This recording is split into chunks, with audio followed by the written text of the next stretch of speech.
வழக்கம் போல் பையனை காலையில் ஸ்கூலில் விட்டுட்டு நான் ஆஃபீஸ் போயிட்டேன். 16ஆம் தேதி நடந்தது இது. அதுக்கப்புறம் போனதுக்கப்புறம் தான் நல்லா மழை பெஞ்சிருக்கு திடீர்னு. நாங்கள் யாருமே எதிர்பார்க்கல. மதியம் வரும்போது பையன் ஸ்கூல் விட்டு வரும்போது எப்பவுமே அந்த இடம் தண்ணி தேங்க தான் செய்யும். இந்த மாங்காளி நகர் தெரு. அவன் ரெகுலராக வர ரூட்டில் அவன் வந்திருக்கிறான். அப்புறம் பார்த்தா அந்த இடத்துல பள்ளம் இருக்குது அவனுக்கு தெரியாது. அது அவன் விழுந்து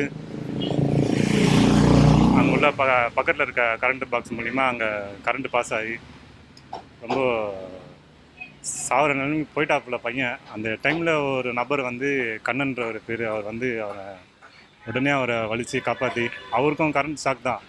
எப்படியோ தாண்டி போய் அவனை கையை பிடிச்சி வலித்து பையனை வலிச்சிட்டார் அப்போ வெளியிலேருந்து. அப்புறம் அங்கே உள்ளவங்க அவனை வெளியே கொண்டு வந்து உடனே எனக்கு ஃபோன் பண்ணி, அப்புறம் நான் ஆஃபீஸ்லேருந்து கிளம்பி வர்றதுக்குள்ளே அவங்க பக்கத்தில் இருக்க இந்தியன் ஹாஸ்பிட்டலில் அட்மிட் பண்ணி பையன் உயிரை காப்பாற்றிட்டாங்க. அந்த இடத்துல அந்த நம்பர் மட்டும் வரலன்னா பையனை உயிரோட பார்த்துருக்கவே முடியாது. அது எப்போவுமே ஆக்சுவலாக இங்கே ரோடு போட்டவங்க அந்த இடத்த வந்து ஏதோ போடும்போது ஒயர் கட் ஆகிட்டு இருக்குது போல். அவங்க யார்கிட்டையுமே சொல்லாமல் விட்டுருக்குறாங்க ஈபி கிட்ட. இப்போ இவங்க ஈபின்றவங்க என்ன சொல்கிறாங்கன்னா, எங்களுக்கு தெரியாது, தெரிஞ்சிருந்தா நாங்கள் அப்போவே பண்ணியிருப்போன்றாங்க. ஆனால் வந்து ஒரு விழிப்புணர்வு பார்த்திங்கன்னா ரெகுலராகவே அந்த இடத்துல தண்ணி ரொம்பவே நிற்கும் அங்கே.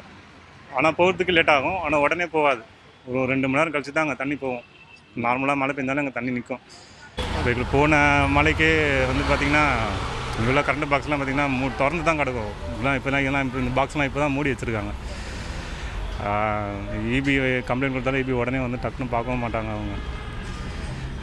ஸோ இது நீங்கள் தான் யாரை ஆக்ஷன் எடுக்கணும் இது.